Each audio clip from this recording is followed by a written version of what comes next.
Hello everybody, happy Easter. Here I am back in the music room in the daylight, which is lovely. And in the background you may hear from time to time the cheerful sound of scaffolding coming down. It makes an awful racket, doesn't it? But the news is good because it's the scaffolding from the east end of the cathedral, which is gradually being dismantled, which is great. So in this rehearsal, I've got 45 minutes to look at a couple of the Handel anthems. Now, I know we've done a lot on these, but let's just revise two of them. And then if we end up with some bonus time at the end, I will make a start on the Monteverdi, the first movement, which I'd planned for a little later on, but why not get ahead? And that's a very short movement anyway. So let's look at Zadok. And let's just remember the basics. You probably haven't been singing for a few weeks, but you've done your warm-ups now, I think, with Hilary. So I'm not going to play the whole of the introduction. Let's just do the very first sound that you make at the start of Zadok. Okay, and just remember the basics, lots of energy, a good K on Zadok, and a good st at the end of priest, and make this have a real impact, because as I explained at great length, this is one of the great starts in music. So there's your chord. After 4, a 1, 2, 3, 4.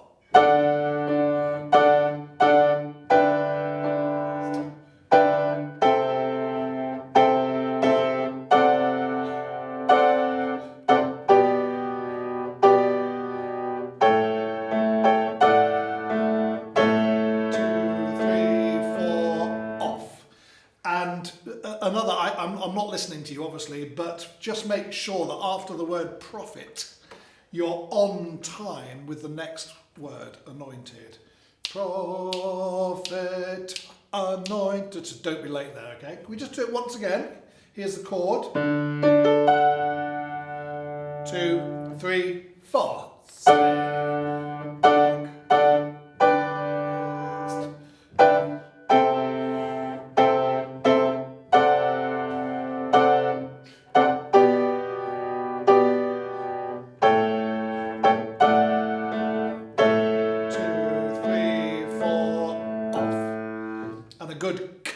Beginning of the word king, of course. Okay, now this is one of my bête noires, is seeing if I can play this accompaniment correctly.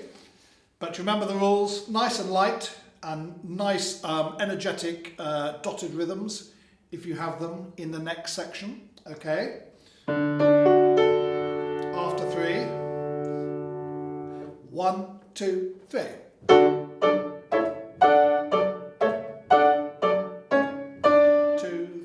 1, 2. 2, 3, 1, 2. 2, 3.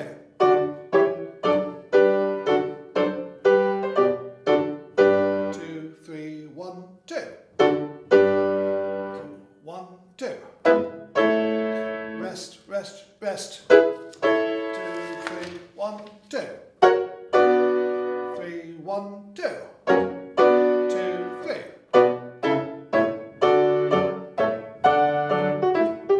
Rest, rest. Rest, rest, rest. Rest.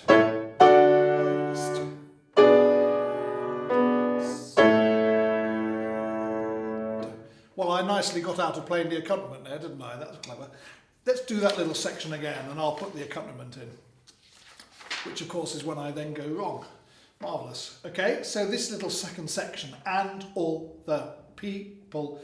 It's apart from the chords sounding together, obviously, you've got to get the endings right. Joiced, particularly on the word rejoiced, obviously. So just concentrate on that, okay? Here we go. After 3, 1, 2, 3.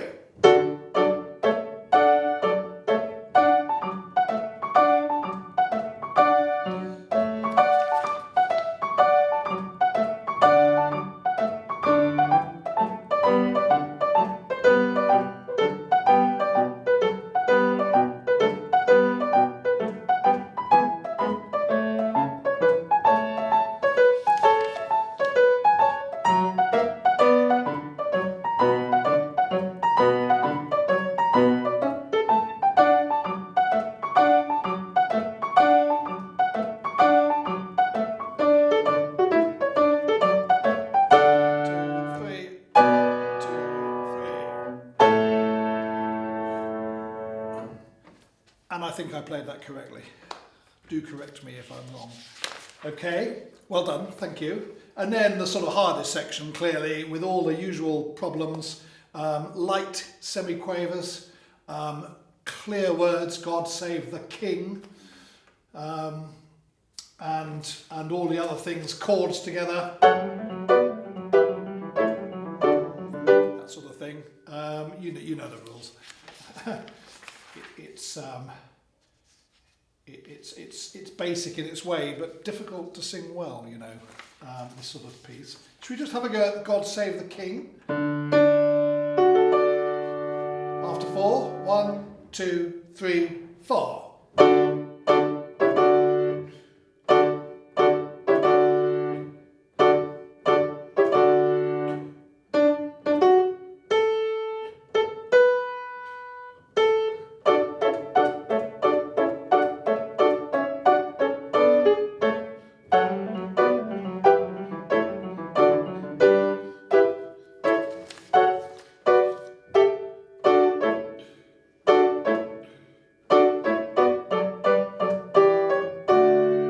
Thank you. It's strange, isn't it? The more one looks at this music, it's deceptively simple. But actually, for quite a big choir, you've got to sing in a neat way, haven't you?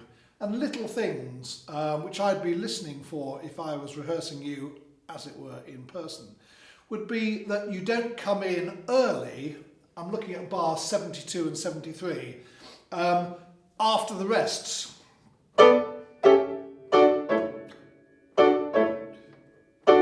There, it's very easy to just get a bit anxious, if you like, and fill the silence with something. I don't mean a mistake. I just mean a fraction of a second early, which is why, of course, it's very good to have a clear conductor whose beat is really clear and easy to follow. Can we do that again? We'll do the same section, because it means I don't have to turn pages. Okay. So from the beginning of God Save the King, after 4, 1, 2, 3, 4.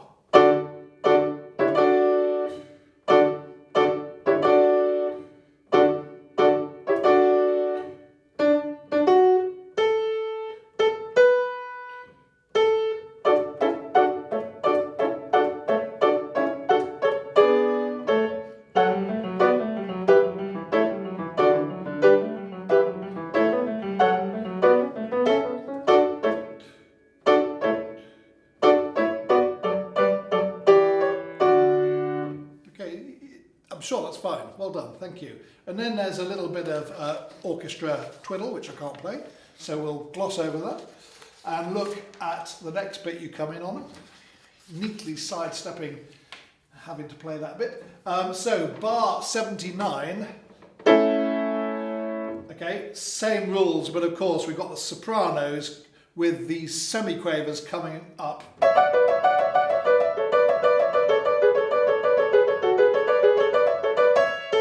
Jolly easier to play than to sing. And I think I ask you for a crescendo, which is the last thing you want, isn't it? At the end of those semiquavers, but try and work it in. And remember the basic rule, if you're going to take a breath, take a whole beat out, or two. Don't snatch. Okay, so bar 79. Okay, after 4, 1, 2, 3, 4.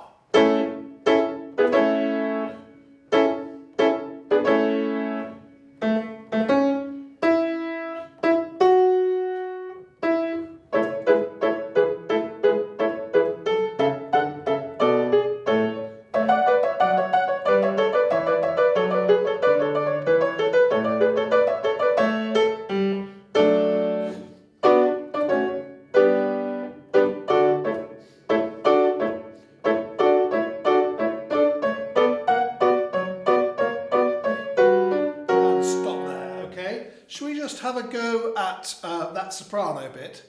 And you know, I never really taught the piano, but I had a very good piano teacher many, many years ago.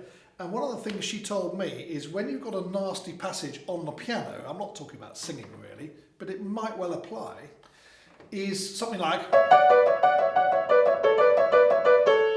She said two things. She said, build it up beat by beat, but always go to the next beat. So go.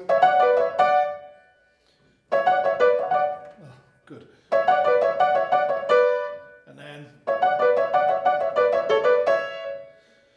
And build it up like that.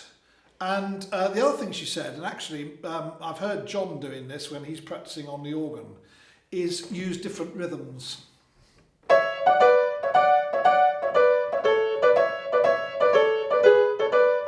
And it's something about the wiring. It kind of gets the fingering right, and it just forces you to look at it slightly fresh, and it does get better. And then eventually you can maybe put it all together. So I wonder whether some of you are piano teachers, and you may agree with that, what I've just said, anyway, or you may not. But you could apply it to singing.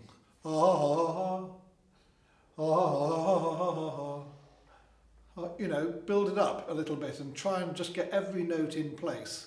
And then I find that certainly with the choristers, when we do that, and we do a little bit of that sort of thing, I then ask them, just give every note your attention, which you may think is impossible when the speed is. But actually, you know, it is.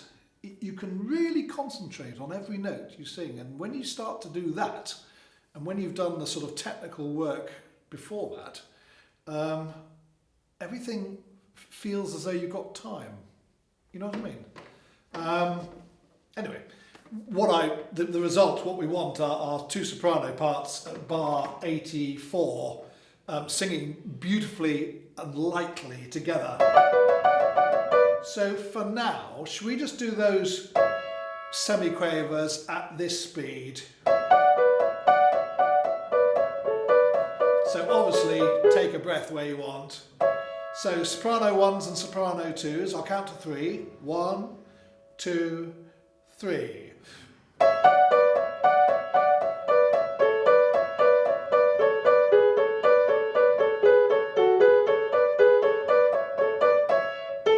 Okay, try it again.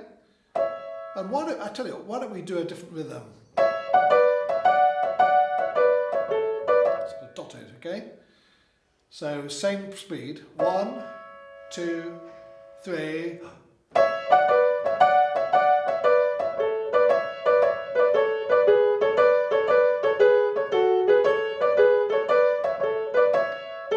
Okay, and then lastly, almost at the right speed with the right rhythm. So after 3, 1, 2, 3.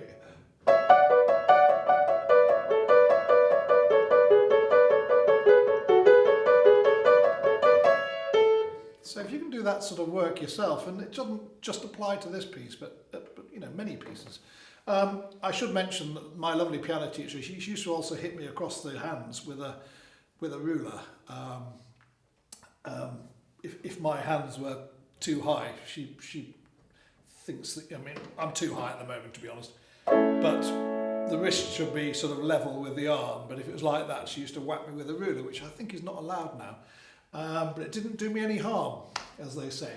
Let's pick up, assuming that passage is now sounding beautiful and neat and energetic.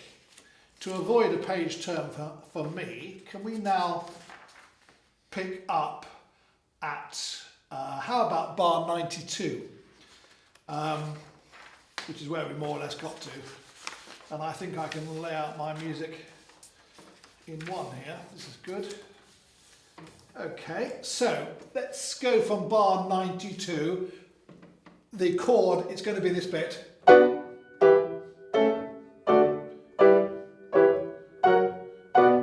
With, of course, the altos and the tenors.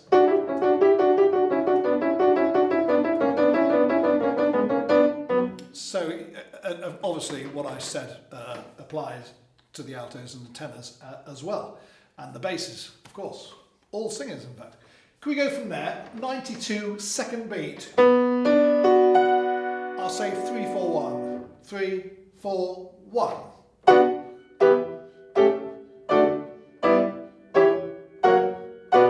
Rest, rest, rest.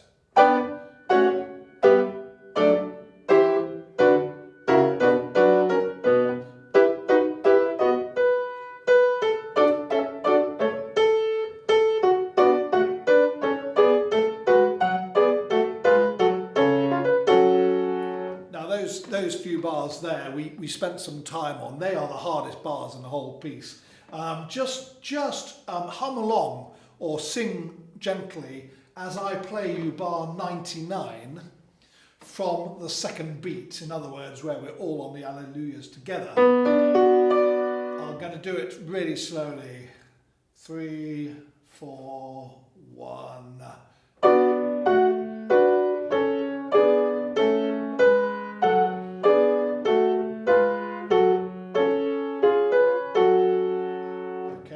It's very angular, isn't it? Should we just try that again? Same place, 99, second beat. 3, 4, 1.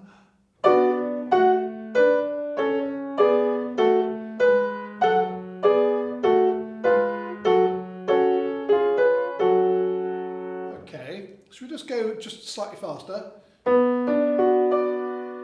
3, 4, 1.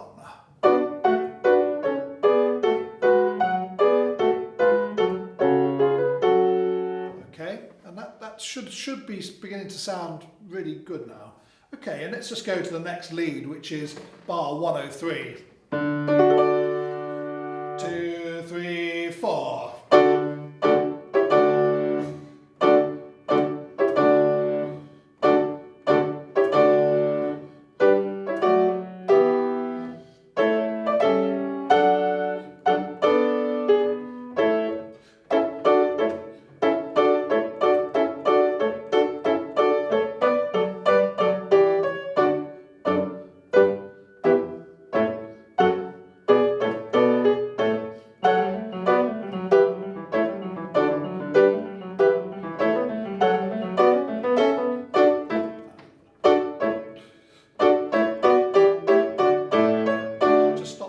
Okay, so basses, you'll have sung that passage with the semiquavers immaculately, beautifully, musically, neatly, energetically, and all those things. And then careful of the rests. I'm looking at bar 117, everybody. And then be careful of which notes exactly are repeated.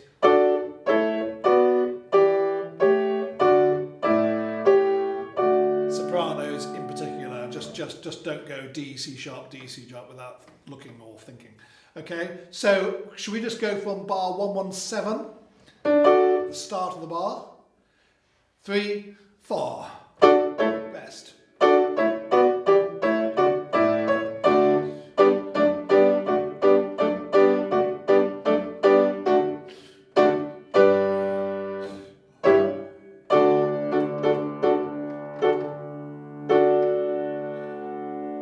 Good. Okay, so that's a good little bit of revision on that one. So let's put that to one side. You can press pause and get yourself a coffee. I have a coffee right here. It's probably cold now, but I am going to, without stopping the camera, I'm just going to have my coffee. And then we'll look at Let Thy Hand Be Strengthened, okay?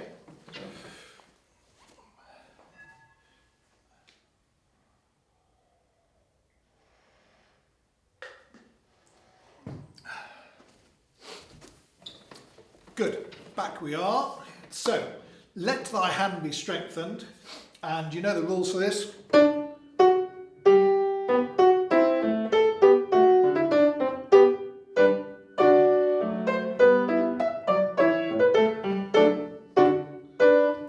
can't wait to hear you sing it in person. My experience with the choristers is that all the work we did, and I've probably said this, all the work we did by Zoom or whatever platform we used, certainly virtually, when the choristers actually came back and we tried out the pieces that we'd done virtually, they really did know those pieces. I was so pleased because I was a little bit pessimistic about how much was actually going in, you know. It's so hard, isn't it, singing on your own in your sitting room or whatever. So I can't wait to hear these. Should we go straight in where the altos start? It's bar 25. Okay, so let's have a go and just see how far we get until I make a mess of a page turn. Whichever comes sooner. Okay, after 2, 1, 2.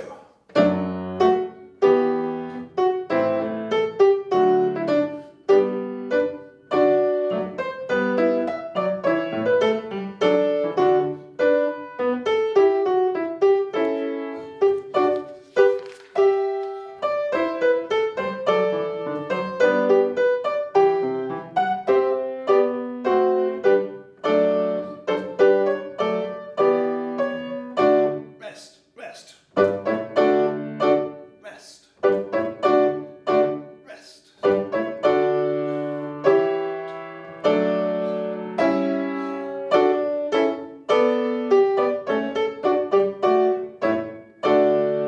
Good, well that should all be coming back. It's not much to say, is there, which I haven't said before. Just let thy right hand be exalted, be exalted. Okay, and really enjoy those long notes at bar 40 and 41. They're about the first ones we'd have, more or less. Okay, should we go from the end of 37, the last beat, and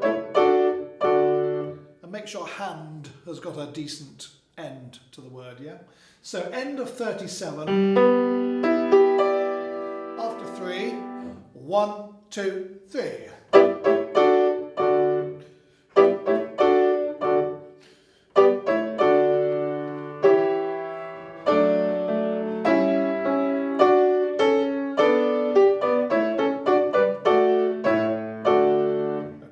Okay, and then it goes on more or less the same, doesn't it?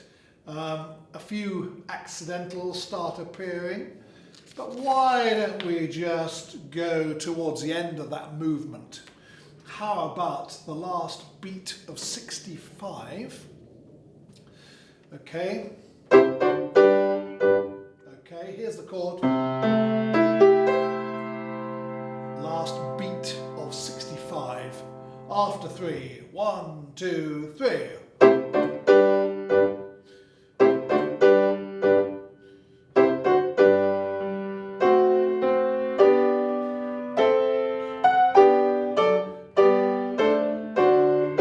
3, 4, 1, 2.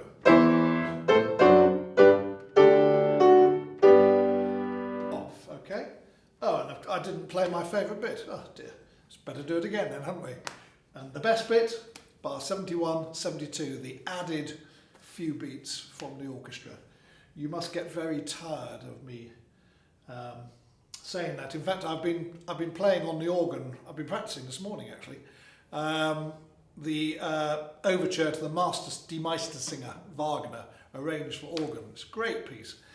And there's one bit in the orchestral version which I just can't get on the organ. I haven't got enough hands or feet. I'm such a shame. It's something I always listen for and I just can't get it onto the organ. I mean, it's possible I could do it with my thumb on a keyboard, you know, one of the lower keyboards, but I can't trust myself. But anyway, this is a great bit, isn't it? So let's do that again. 65, last beat. Okay, after 3. 1, 2, 3.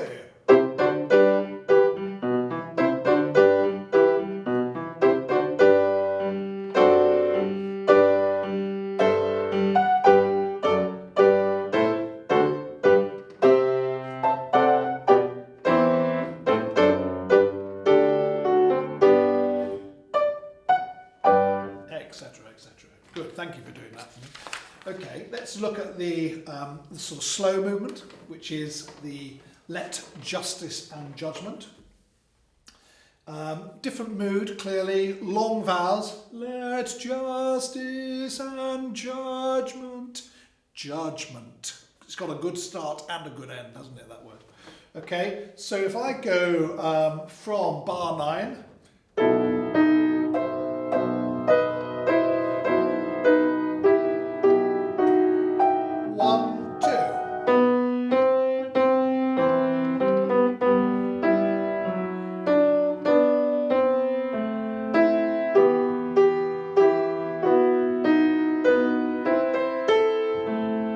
stops.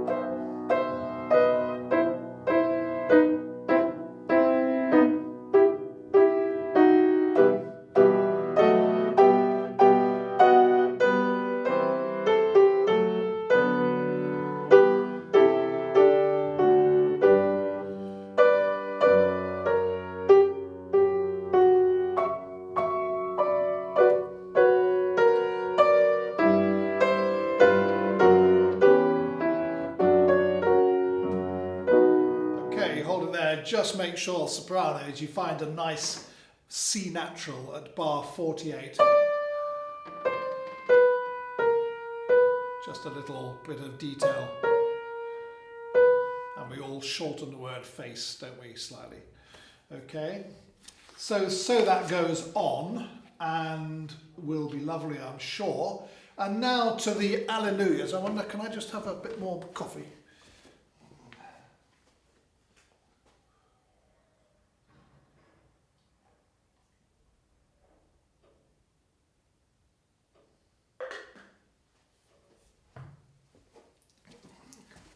That's better. Okay, so remember how it starts with a from the orchestra or the organ, and then. Okay, at least the word's easy, but don't say Alleluia. Don't put an extra L in, will you? Some people do. Okay, so I'll count myself in. Ready? 3, 4.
So there's quite a contrast, isn't there, between, let's say, bars 18, 19, 20, 21, where we've got these lovely quavers and the tune,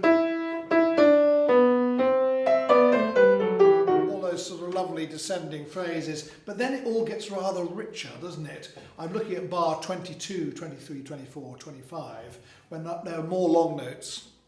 And the tune is very much on top, isn't it? So you've got this. And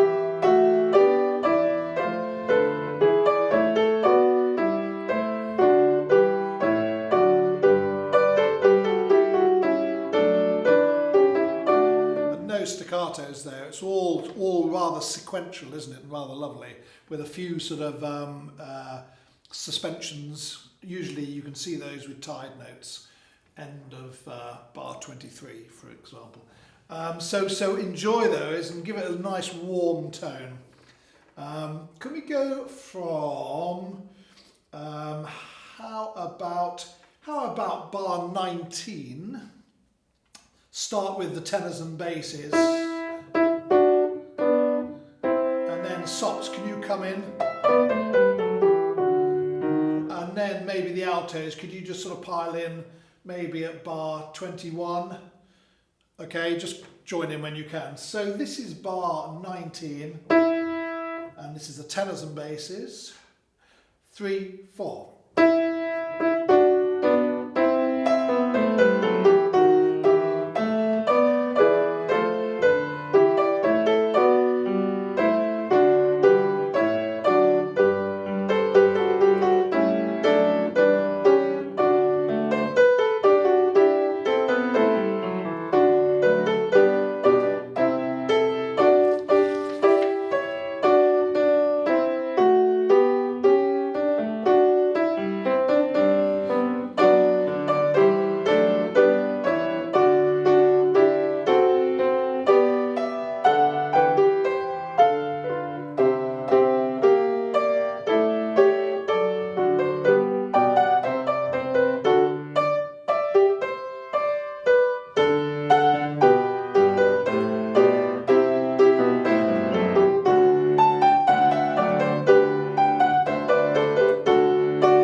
Now, look, let's have a look at the start of the Monteverdi. This is going to be a wonderful, wonderful project. And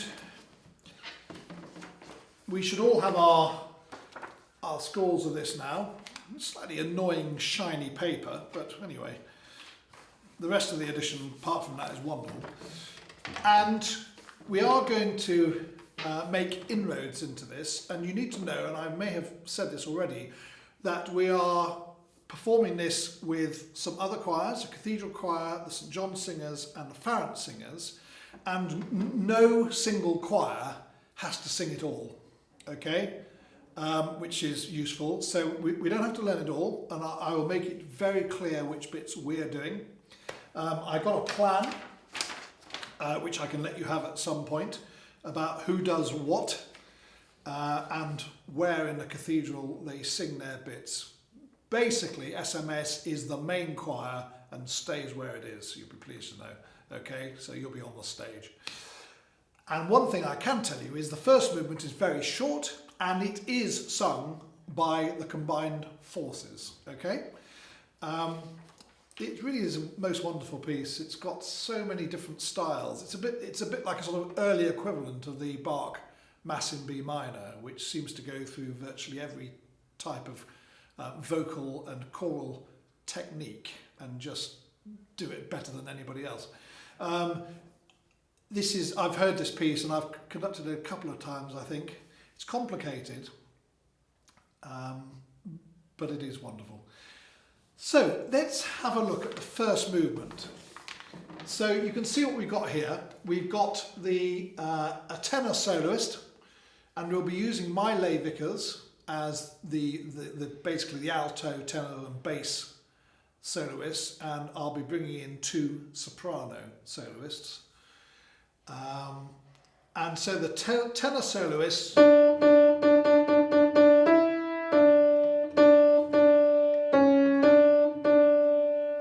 incidentally, you ought to read the introduction, and I'm going to leave it to you to look up translations of everything. You're quite capable of doing that.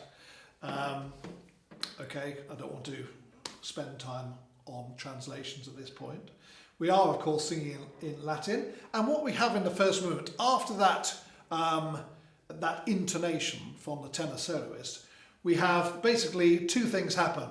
We either sing in a nice D major in 4 time, 1, 2, 3, 4, 1, 2, 3, 4, 1, 2, 3, 4, 1, 2, 3. Basically the same chord, or we go into a sort of dance rhythm, which you can see happens first in the orchestra on page 3. Now we'll come to that in a minute. Underneath these big chords, which you might feel are terribly boring, you've got the orchestra doing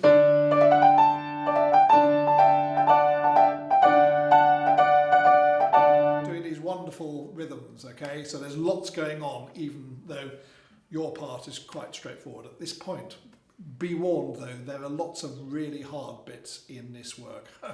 So we'll come to those in due course. So why don't we just do the first page or 2, okay? So here's your chord. We've got basses, we've got divided tenors, we've got altos, we've got divided sopranos, okay? So as written, in other words. I'll say 3, 4, 3, 4.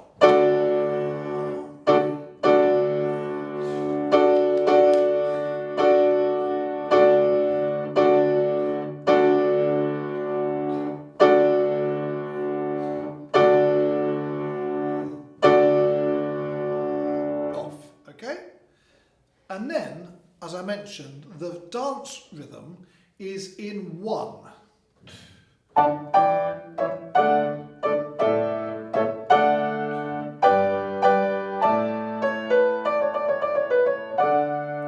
So typically Italian, isn't it?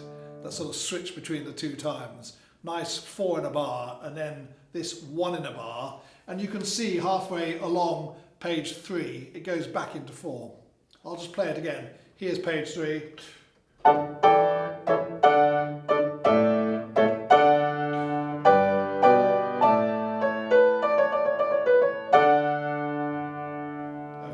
so that's the little orchestral interlude. And then you're back with Gloria Patri on page 4 and 5. Let's have a go. 2, 3, 4.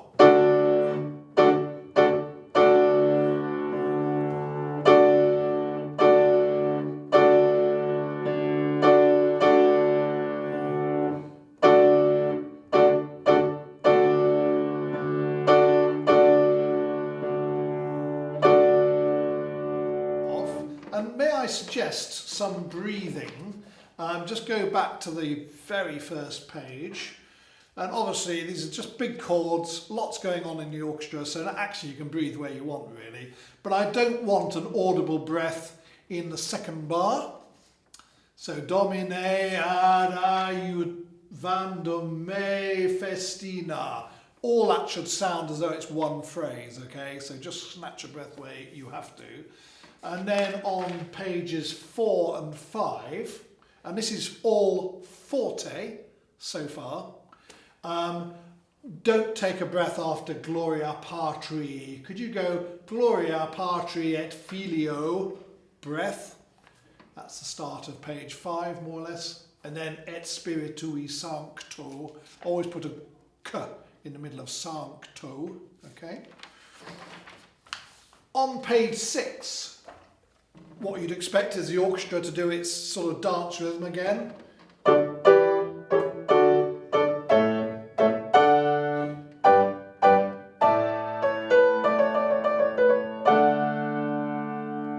So page 7, you're back in 4 time, just like the beginning. Again, forte, sicut erat in principio, breath, that's page 8. Et nunc et semper, breath. Et in secula. Now, I would take a breath there. This is the second bar, bar 42 of 9. And the reason it's in the middle of a sentence, I don't think it matters. The reason I want you to breathe there and not at the end of the page is because you've got that crotchet at the end of the page. So, page 9, secula, breath, seculorum, amen. Okay, breath. So the breath comes at bar 47. And then you have a little bit of fun for the last little section, which we'll come to, okay?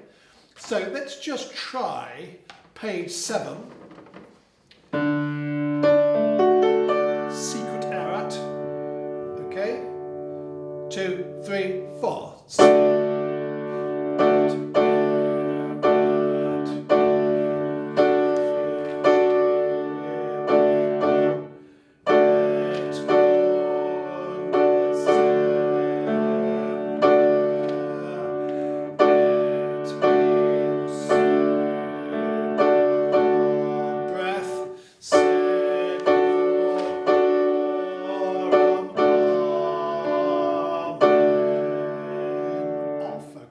I played a wrong rhythm there, but I was fighting my copy there, wasn't I? Might help if the piano, if that was a little bit more accurate, that might help me.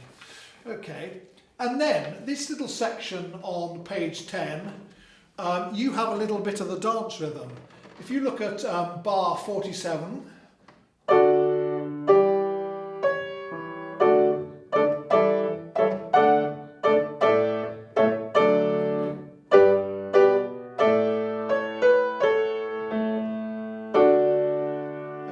see how that worked. So I'm going to just play that again to you. This is the third bar of page 10, bar 47. And just be ready to go into 1 in a bar where it says 3-2. So bar 47 goes.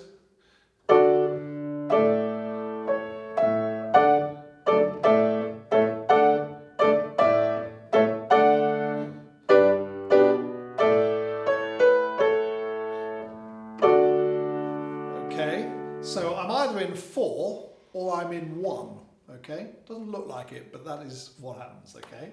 So have you noticed the second part for the sops, sop 2, bar 47, Alleluia, Alleluia. suddenly you end up at the top of the texture there. Okay, so should we just try it? Just try putting it all together. Bar 47, the beginning of the word Alleluia. So we're in 4. I'll count to 2. 1, 2.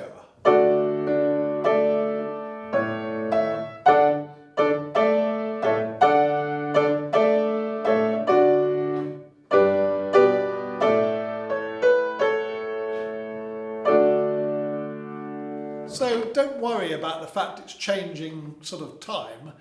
Just sort of go with it. It's very natural actually. Okay, and what I'd like to do, having sung forte up to this point, bar 47, I want to go quiet. And then crescendo at the end of bar, bar let's say 50 and 51. Okay, so bar 47 piano, and then the end of the page crescendo, and keep it loud until bar 55. Okay, and then we'll talk about the last few bars. So bar 47, so piano, after 2, 1, 2.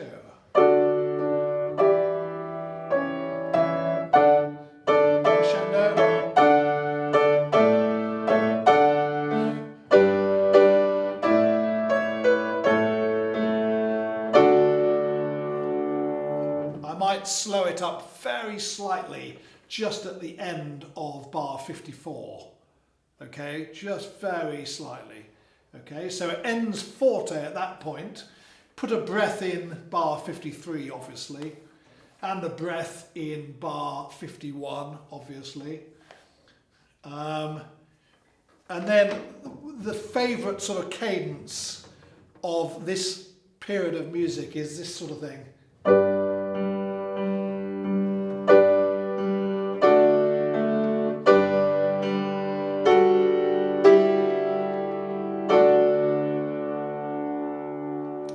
Chord 4 going to chord 1, which is sort of, if you do your theory, it's called a plagal cadence. It's very strong. It's like the old-fashioned amen, isn't it?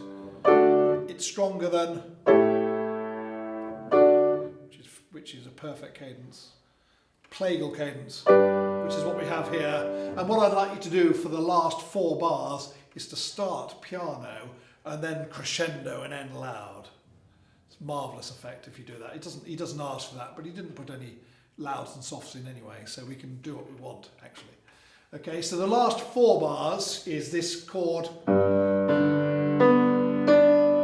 sop 2, sop 1, 4 in a bar, 3, 4. 2, 3, 4, 1, 2, 3, 4.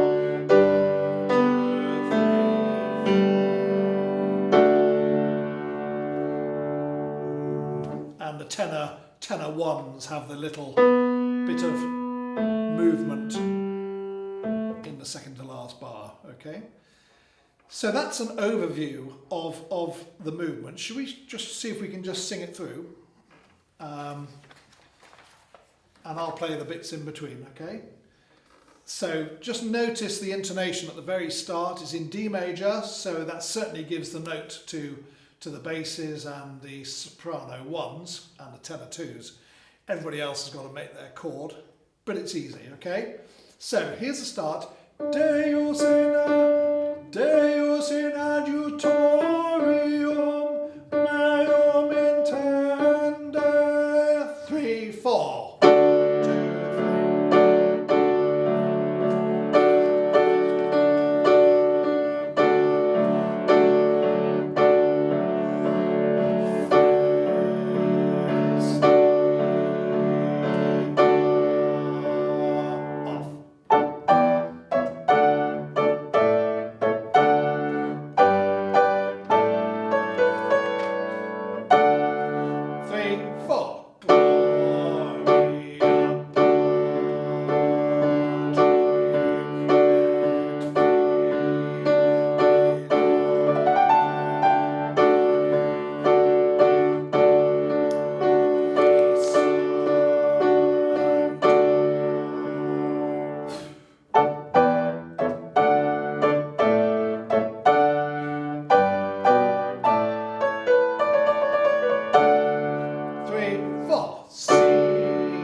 What a beginning. Good, that was a bonus. So thank you for that. And we will really get our teeth into this piece this term. Thank you very much indeed.